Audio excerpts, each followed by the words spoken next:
Assalamualaikum warahmatullahi wabarakatuh. Kali ini kita akan membahas sebuah buku karangan Khalid Muhammad Khalid yang berjudul Rijal Haul Ar-Rasul, 60 orang besar di sekitar Rasulullah SAW. Langsung saja kita akan membahas sahabat yang pertama yang bernama Mus'ab bin Umar radhiyallahu an, dengan julukan Duta Islam yang pertama.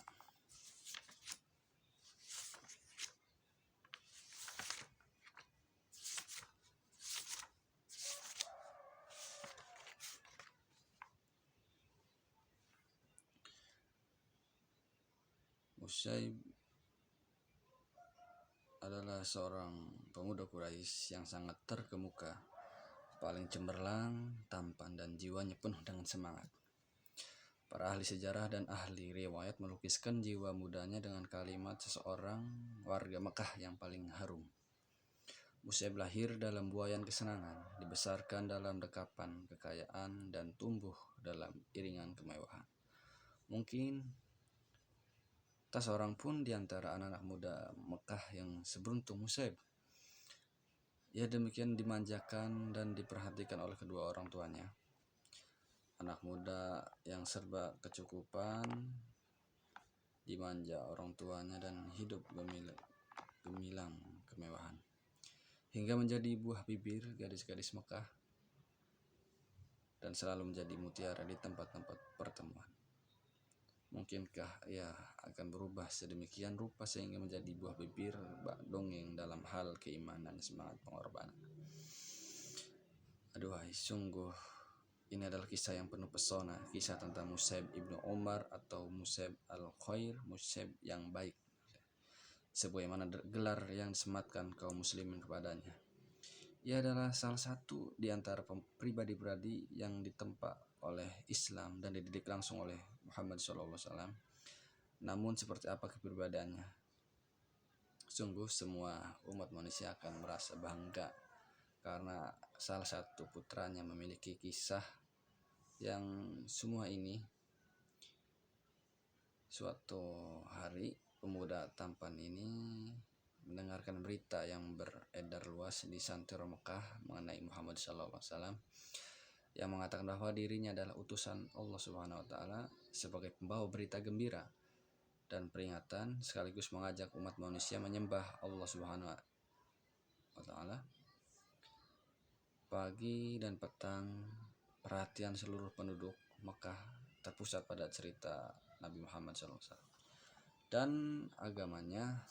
Meski usianya masih muda, Mus'ab selalu menjadi bintang cemerlang di majelis-majelis pertemuan, sehingga mereka selalu merindukan Mus'ab dalam yang ada di dalamnya. Penampilannya yang menarik dan otaknya cerdas dalam keistimewaan Ibnu Umair sehingga menjadi daya tarik dan tidak jarang menjadi pembuka solusi atas setiap permasalahan. Karena itu tidaklah heran jika kemudian anak muda yang mewah ini menjadi orang yang paling banyak mendengar cerita itu. Ia mendengar kabar Rasulullah SAW bersama pengikutnya biasa mengadakan pertemuan di suatu tempat yang sunyi jauh dari perhatian kaum Quraisy dan ancaman-ancamannya.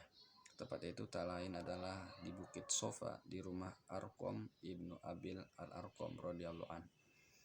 Semenjak ia bimbang, tetapi tidak lama kemudian keraguan itu sirna. Pada suatu sore ia pun bergegas menuju rumah Arqam, sementara kerinduannya jauh mendahului terbang ke sana. Di sana Rasulullah SAW sedang bertemu dengan para sahabatnya, membacakan Al-Quran kepada mereka, serta mendirikan sholat menyembah Allah yang maha tinggi lagi agung. Tidak lama Mus'ab ibnu Umair mengambil tempat duduknya, kecuali ayat-ayat Al-Quran dilantunkan Rasulullah SAW dari dalam hatinya tergetar di kedua bibir, membuka jalan menuju pendengarannya dan langsung menembus kalbu. Sejak sore itu hati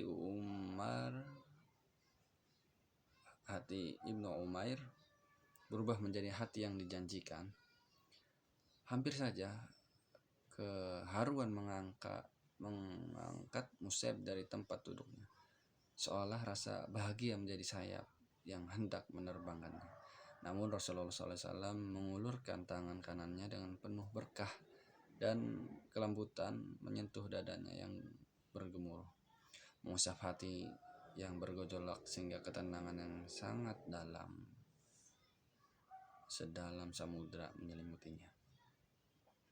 Dalam sekejap mata, anak muda yang beriman dan memeluk Islam ini diselimuti hikmah yang melampaui ukuran usia yang sebenarnya, dan keteguhan yang mengubah jalan sejarah. Khunas binti Malik, Ibunda Mus'ab adalah seseorang yang berkarakter keras. Ia adalah sosok yang sangat ditakuti saat Mus'ab ibnu Umair memeluk Islam. Tidak ada yang ia takuti dan dikhawatirkan di muka bumi ini kecuali ibunya. Seandainya kota Mekah dengan seluruh berhalanya, dataran tingginya dan gurun-gurunnya berubah menjadi perhara dahsyat yang menggetarkan dan mengepungnya, niscaya ia akan menganggap sangat remeh. Namun permusuhan dengan ibunya inilah badai perhara yang tak sanggup ia bayangkan. Ia pun berpikir dengan cepat dan memutuskan untuk menyembunyikan keislamannya, sehingga Allah memberikan putusan untuknya. Ia terus menghadiri majelis di Arqam, menimba cahaya dari Rasulullah SAW dengan penuh ketenangan akan keimanannya dan mengesampingkan kemurkaan ibunya yang sampai saat itu belum tahu akan berita kesalamannya. Pada saat itu Mekah tidak mampu menyembunyikan rahasia kecil apapun. Mata dan telinga Quraisy terpasang setiap sudut jalan, mengikuti setiap jejak langkah. Ialah Utsman bin Talha yang masuk secara sembunyi di majelis Arqam. Di sana ia melihat kehadiran Mus'ab bin Umair. Di lain waktu ia melihatnya tengah mengerjakan sholat seperti Muhammad SAW. Maka seolah berlomba dengan kencangnya badai gurun, ia melesat menemui ibunda Mus'ab dan membawa berita yang ia yakini kebenarannya. Mus'ab berdiri di hadapan ibu dan keluarga serta para pemuka Mekah yang mengelilinginya dengan hati yang penuh dengan keyakinan, ketegaran. Ia membacakan ayat Al-Quran yang disampaikan Rasulullah SAW untuk membersihkan hati nurani mereka, lalu mengisinya dengan hikmah, kemuliaan, keadilan, dan ketakwaan. Setelah keluarganya mendengarkan ayat-ayat yang dibacakan, Mus'ab, sang ibu, melayangkan sebuah tamparan keras demi membungkam mulut putranya. Namun tiba-tiba tangan terulur bagi anak panah itu surut dan jatuh terkulai di hadapan cahaya gemilang yang menambah cemerlangan ketampanan wajah Mus'ab, sehingga menumbuhkan wibawa yang melahirkan rasa hormat dan ketenangan yang menumbuhkan kepuasan. Di dalam naluri kibuannya, Mus'ab masih sanggup untuk menahan diri dan tidak memukul menyakiti putranya. Namun ia harus mementingkan pembelaan terhadap tuhan-tuhan berhala yang ditinggalkan Mus'ab. Karena itu sang ibu kemudian mencari jalan lain. Sang ibu menggiring Mus'ab ke salah satu ruangan rumahnya, mengurungnya lalu mengunci pintu rapat-rapat. Mus'ab kini berada di dalam kurungan ibunya sampai terdengar kabar sebagai kaum muslimin melakukan hijrah ke Habasyah. Ia pun segera memutar otaknya untuk keluar. Pada saat ibu dan penjaganya lalai, ia pun berhasil keluar untuk hijrah dan mencari perlindungan ke Habasyah. Di sanalah ia tinggal beserta saudara-saudaranya kaum muhajirin. Lalu kembali ke Mekah, hijrah untuk kedua kalinya ke Habasyah. Atas perintah Rasulullah SAW, mereka pun mematuhinya. Namun sama saja, baik di Habasyah maupun di Mekah, ujian keimanan selalu membuatnya tampak unggul di semua ruang dan waktu. Ia berhasil mengubah hidupnya dengan pola baru yang diberikan Nabi Muhammad SAW, dan ia pun merasa tenang dan kehidupan barunya, sebuah kehidupan yang layak untuk dipersembahkan kepada Tuhan dan penciptanya yang agung. Suatu hari ia keluar menemui sebagian kaum muslimin, sementara mereka yang duduk di sekitar Rasulullah SAW tidaklah melihatnya kecuali memalingkan kepalanya, berusaha memejamkan matanya, bahkan tak kuasa menahan air matanya yang meleleh. Mereka terus memerhatikan Mus'ab yang mengenakan jubah lusuh penuh tambalan. Mereka terkenang penampilan anak muda ini sebelum memeluk Islam. Pakaiannya ibarat bunga-bunga yang tengah mekar, indah dan wangi. Rasulullah SAW memandangnya dengan penuh kebijaksanaan, penuh syukur dan cinta. Bibir beliau menyunggingkan senyum yang agung, lalu bersabda, "Dahulu aku melihat Mus'ab ini tidak ada yang menyimbanginya dalam curahan kesenangan dari orang tuanya. Kemudian semua itu ditinggalkan demi cintanya kepada Allah dan Rasulnya." Masya Allah. Ibnu Mus'ab putus asa mengembalikan untuk mengembalikan putranya pada agama nenek moyangnya. Ia memutuskan semua limpahan kenikmatan yang biasa diperoleh Mus'ab. Ia tidak mau makanannya disantap oleh orang yang meninggalkan Tuhan-Tuhannya. Ia akan mencacinya habis-habisan dan bahkan bila perlu terhadap anaknya sendiri.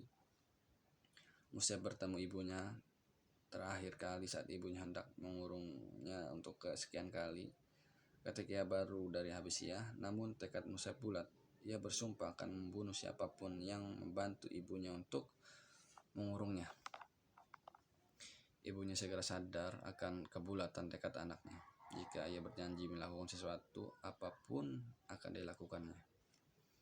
Dengan penuh duka cita diiringi dengan tetesan air mata, ibunya mengucapkan kata-kata perpisahan.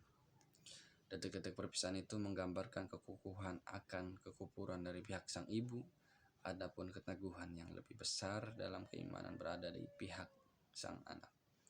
Saat mengusir Mus'ab, ibunya berkata dengan penuh getar, "Pergilah, mulai detik ini aku bukanlah ibumu." Mus'ab mendekatinya lalu berkata, "Wahai ibunda, sesungguhnya aku hanya ingin memberi nasihat kepadamu.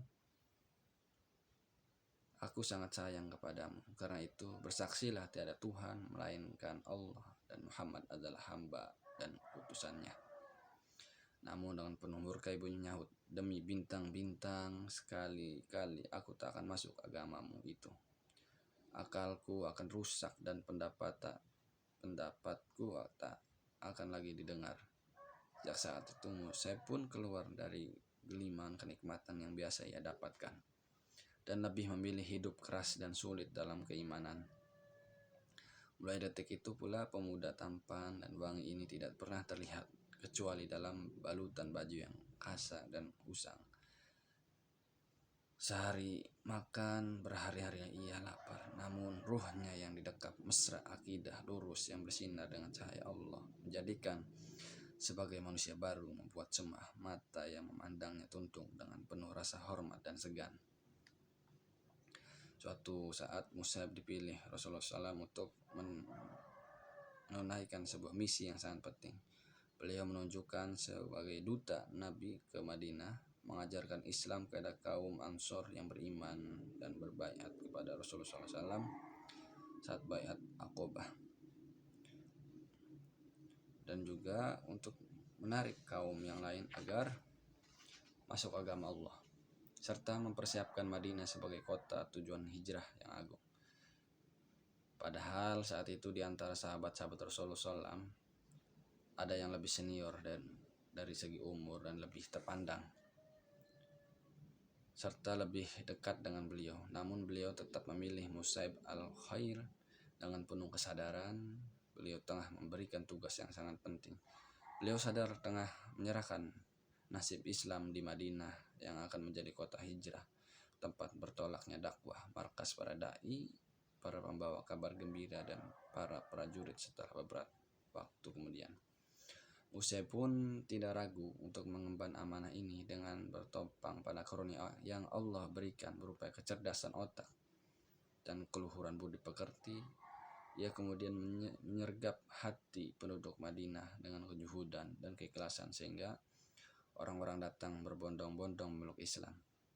Pada awal kedatangannya di Madinah, ia tidak menemukan siapapun kecuali 12 orang yang memeluk Islam. Mereka adalah orang-orang yang sebelumnya berbaiat kepada Nabi Muhammad saat baiat Aqobah. Namun dalam hitungan beberapa bulan saja dakwahnya mendapat sambutan yang luar biasa. Saat musim haji berikutnya, pada peristiwa baiat Aqobah yang kedua, sekelompok kaum muslimin Madinah datang menemui Rasulullah SAW sebagai wakil muslim yang berada di Madinah. Saat itu jumlahnya mereka mencapai 73 orang laki-laki dan 2 perempuan. Mereka datang dipimpin oleh pemimpin mereka, manusia yang menjadi duta Nabi Muhammad bagi mereka, Mus'ab ibnu Umair. Dengan kecerdasan dan kegigihannya, Mus'ab ibnu Umair membuktikan bahwa Rasulullah SAW tidak keliru memilihnya. Mus'ab sangat memahami risalah dengan sempurna dan mematuhi batasan-batasannya. Ia mengetahui dirinya adalah penyeru menuju Allah Subhanahu wa Ta'ala, pembawa kabar gembira dengan agama yang menyeru manusia pada petunjuk dan jalan yang lurus. Dan ia sebagaimana Rasul yang ia imani tidak memiliki kewajiban lain selain bertugas untuk menyampaikannya. Mus'ab tinggal di rumah Asad ibnu Zurarah sebagai tamu. Keduanya bahu-membahu mendatangi berbagai kabilah, rumah, dan majlis-majlis di Madinah, membacakan kitab Tuhan yang mereka bawa, menyerukan dengan penuh kebijaksanaan terhadap kalimat Allah Subhanahu wa Ta'ala. Sesungguhnya Allah adalah Tuhan yang Maha Esa. Pernah suatu ketika terjadi peristiwa yang hampir saja membawa bencana bagi dirinya dan orang-orang yang mengikutinya. Namun hal itu dapat dihadangnya berkat akalnya yang cerdas dan semangatnya yang membara. Ketika memberikan wajangan kepada orang-orang, tiba-tiba dikejutkan dengan kedatangan Usaid ibnu Hudair, ketua suku kabilah Abdul Asad di Madinah. Usaid datang untuk menghunus belatinya dengan dada dipenuhi amarah dan bergolak terhadap orang-orang yang menyebarkan fitnah di antara kaumnya, mengajak mereka menjauhi Tuhan-Tuhan mereka, berbicara tentang Tuhan yang Esa yang tidak pernah dikenal sebelumnya. Sesungguhnya sesembahan mereka ada bersama mereka, berbaring di tempatnya. Jika salah seorang di antara mereka membutuhkannya, ia tahu kemana harus pergi dan menghadap kepadanya, sehingga sesembahan itu mengangkat mudarat dan memenuhi permintaannya. Demikianlah yang tergambar dalam benak mereka. Adapun Tuhan Muhammad SAW yang diserukan duta ini, tidak ada seorang pun yang mengetahui tempat dan tak ada satu pun dapat melihatnya. Kaum muslimin yang tadinya menghubungi Mus'ab merasa jengkel dengan Usaid ibnu Hudair yang datang membawa amarah mulak-mulak. Namun Mus'ab al-Khair tetap bergeming dan tenang dan teguh. Usaid pun berdiri dengan dada yang bergolak lalu berkata kepada Mus'ab bin Umair dan Asad ibnu Zurarah, "Apa maksudmu kedatangan kalian ke kampung kami? Apa hendak membodohi kaum lemah kami? Pergilah jika kalian tak ingin pergi dari dunia ini." Mendengar ucapan Usaid, Mus'ab tetap tenang, laksana samudera yang tenang dan kukuh. Laksana tenangnya cahaya fajar mengalirlah semua isi hati Mus'ab al-Khair dan bergeraklah lidahnya mengeluarkan kata-kata yang lembut. Tidakkah engkau ingin duduk dan mendengarkan dahulu? Seandainya engkau menyukainya, engkau dapat menerimanya. Sebaliknya jika tidak, kami akan menghentikan apa yang tidak engkau sukai itu. Bagaimanapun juga, Usaid bukan seorang yang bodoh. Ia tahu Mus'ab mengajaknya berbicara dari hati ke hati. Yang dimintai Mus'ab hanyalah agar ia bersedia mendengar. Tidak ada yang lain. Jika kelak menyetujui, ia memberikan Mus'ab karena ia merasa setuju dengan apa yang dibawanya. Dan jika tidak, Mus'ab akan meninggalkan kampung dan kaum mereka untuk mencari tempat dan kaum yang lain itu. Tidak merugikan dan tidak pula dirugikan. Engkau cukup adil, kata ujar Usaid. Lalu menjatuhkan belatinya ke tanah dan duduk mendengarkannya. Mus'ab tidak membacakan ayat Al-Quran dan menjelaskan dakwah yang dibawa Muhammad SAW, kecuali nurani Usaid mulai terang dan bercahaya. Nuraninya terketuk seiring untayan kata-kata Mus'ab. Jiwanya diselimuti keindahan uraian Mus'ab. Belum sempurna Mus'ab memberikan penjelasan, Usaid benar-benar terpikat hingga ia berseru, alangkah indahnya ucapan itu, alangkah benarnya. Apakah gerangan yang harus dilakukan oleh orang yang hendak memeluk agama ini? Sontak suara tahlil gemuruh seakan hendak menggoncang bumi ini sekuat-kuatnya. Lalu Musa berkata, ia harus mensucikan diri, pakaian, dan badannya serta bersaksi tiada Tuhan selain Allah. Usaid pun segera meninggalkan mereka. Tidak lama kemudian ia kembali dengan tetesan air suci yang mengucur dari tulang rambutnya. Lalu berdiri menyatakan kesaksiannya, tiada Tuhan yang berhak disembah melainkan Allah dan Muhammad utusan Allah. Berita itu pun segera menyebar secepat kilat cahaya. Tak lama kemudian, Sa'ad ibnu Mu'ad datang dan ingin mendengarkan uraian Mus'ab. Ia merasa puas dengan uraian Mus'ab dan memeluk Islam. Langkah ini disusul pula oleh pemuka suku lain, Sa'ad ibnu Ubadah. Dengan keislaman mereka ini, sempurnalah nikmat keislaman kota Madinah. Lantas penduduk kota itu ramai memperbincangkan, jika Usaid al-Hudair, Sa'ad ibnu Ubadah, dan Sa'ad ibnu Mu'ad masuk Islam, apalagi yang menghalangi kita? Mari kita pergi menemui Mus'ab dan beriman bersamanya. Orang-orang berkata, kebenaran mengalir dari celah-celah giginya. Tak ada yang menyangka duta Rasulullah SAW yang pertama menuai kesuksesan tiada tara. Suatu keberhasilan yang memang wajar dan layak diperoleh. Hari berganti dan tahun pun berlalu. Tibalah saatnya Rasulullah SAW bersama para sahabatnya, Ridwanullah alaihim, hijrah ke Madinah. Sementara kedengkian orang-orang Quraisy semakin memuncak. Mereka menyiapkan segala kebatilannya dan melanjutkan penindasan terhadap hamba-hamba Allah yang soleh. Terjadilah perang Badar. Di sana kaum Quraisy mencicipi pelajaran yang menghabiskan akal sehat mereka yang masih tersisa. Mereka pun berusaha dengan sekuat tenaga untuk menebus kekalahan ini hingga meletuslah perang Uhud. Kaum muslimin pun bersiap-siap mengatur barisan. Rasulullah SAW berdiri di tengah barisan itu, menatap setiap wajah prajurit untuk memilih siapa yang pantas membawa bendera. Maka diserulah nama Mus'ab al-Khair. Ia pun tampil membawa bendera.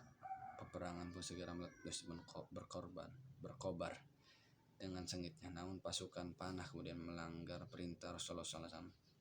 Mereka meninggalkan kedudukannya di atas bukit setelah melihat orang-orang musyrik yang lari kocar-kacir karena kalah. Dalam hitungan detik, perbuatan mereka segera mengubah situasi. Kemenangan kaum muslimin beralih menjadi kekalahan. Secara tak terduga, pasukan berkuda Quraisy menyerbu kaum muslimin dari puncak bukit. Lalu pedang-pedang tajam pun puas tanpa ampun menghujani kaum muslimin. Melihat kekacauan dan kekalutan meruntuhkan barisan kaum muslimin, musuh pun segera menunjukkan serangan mematikan ke arah Rasulullah SAW untuk membunuhnya. Mus'ab ibnu Umair menyadari situasi yang sangat genting ini, maka diacungkanlah bendera pasukan setinggi-tingginya. Suara takbir menggunturkan dari bibirnya laksana auman harimau, lalu maju melompat menggelak menyerang musuh dengan hebat. Tak ada yang ia inginkan saat itu kecuali menarik semua perhatian musuh kepadanya, meninggalkan Rasulullah SAW. Ya, Mus'ab berperang seorang diri, tetapi ia bertempur laksana pasukan tentara yang amat besar. Sebuah tangannya memegang bendera penuh ta'zim, sedangkan tangan yang lain menepas pedang dengan penuh kekuatan. Namun musuh kian bertambah banyak. Mereka ingin menginjak jasad dan menjadikan sebagai jembatan untuk mencapai Rasulullah SAW. Marilah kita ikuti penuturan saksi mata yang menceritakan detik-detik terakhir kehidupan pahlawan besar Mus'ab bin Umair. Ibnu Sa'd berkata, diceritakan kepada kami oleh Ibrahim Ibnu Muhammad Ibnu Suraibil al-Aduri dari ayahnya Mus'ab bin Umair membawa panji Rasulullah SAW dalam perang Uhud. Ketika barisan kaum muslimin pecah, Mus'ab tetap bertahan pada kedudukannya. Datanglah Ibnu Humayyah dengan menunggang kuda lalu menepas tangan Mus'ab hingga putus. Ketika Mus'ab mengucapkan, Muhammad itu tidak lain hanyalah seorang rasul yang sebelumnya telah didahului oleh rasul-rasul. Lalu Mus'ab memegang bendera dengan tangan kirinya sambil membungkukkan kedua badannya. Namun musuh segera menepas tangan kirinya hingga putus pula. Mus'ab bungkuk ke arah bendera dengan kedua pangkal lehernya. Ia mendekapnya lalu ke dada sambil mengucap, Muhammad itu tidak lain hanyalah seorang rasul yang sebelumnya telah didahului oleh rasul-rasul. Kemudian musuh menyerangnya untuk ketiga kali dengan tombak dan menusuk hingga tembus ke punggung. Dan tombak itu patah, Mus'ab gugur dan bendera pun jatuh. Gugurlah mahkota syuhada dan bintang para syuhada. Mus'ab gugur bertempur habis-habisan dengan segala keberaniannya, mengarungi medan pengorbanan dan keimanan. Saat dicecar, ia mengira jika ia gugur, tentulah jalan para pembunuh akan terbuka lebar menuju sosok tanpa ada penghalang yang akan melindunginya.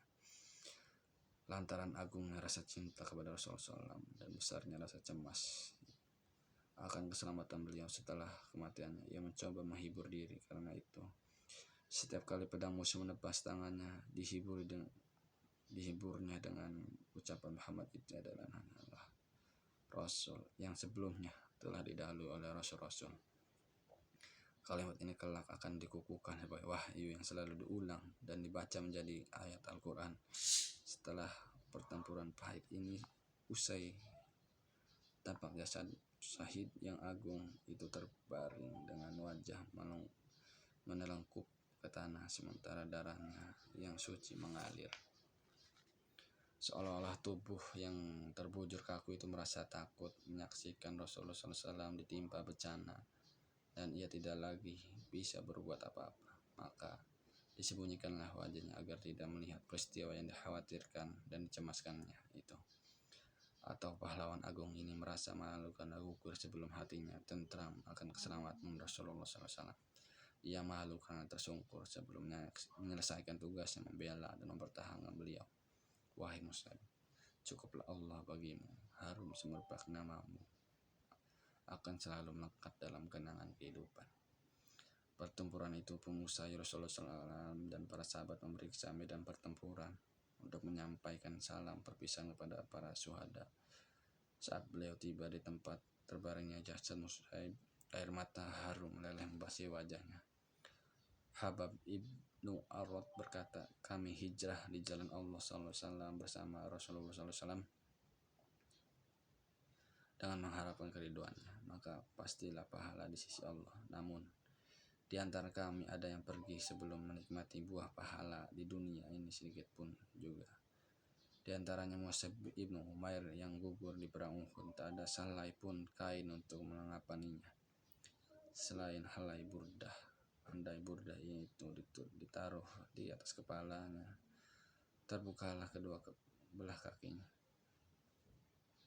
Sebaliknya, bila ditaruh kakinya, terbukalah kepalanya, sehingga Rasulullah SAW tutuplah di bagian kepalanya, lalu bagian kakinya ditutuplah dengan rumput ijhir.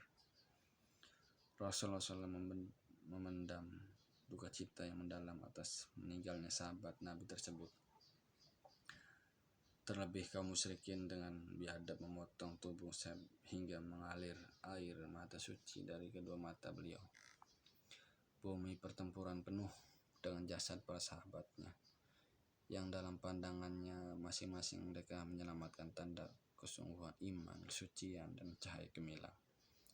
Walau diliputi duka, beliau tetap berdiri di depan jasad dutannya yang pertama, mengucapkan doa dan salam perpisahan antara ya Rasulullah SAW berdiri di depan jenazah Mus'ab ibnu Umair. menatapnya dengan penuh kasih sayang dan ketulusan. Lalu beliau membacakan ayat, di antara orang-orang mukmin terhadap orang-orang yang menepati janji dengan Allah. Dengan tatapan penuh haru beliau memandang burdah yang digunakan untuk menutup jasad. Dahulu di Mekah tak seorang pun aku lihat yang lebih halus pakaiannya dan lebih rapi rambutnya daripadamu. Namun sekarang rambutmu kusut dan tubuhmu hanya dibalut selai burdah. Dengan pandangan sayu beliau menatap medan pertempuran serta para syuhada yang terbujur di atasnya. Rasulullah SAW berseru, sungguh aku akan menjadi saksi nanti pada hari kiamat, kalian semua sebagai syuhada di sisi Allah. Sambil berpaling ke arah sahabat yang masih hidup, beliau bersabda, berziarahlah dan kunjungilah mereka, serta ucapkanlah salam.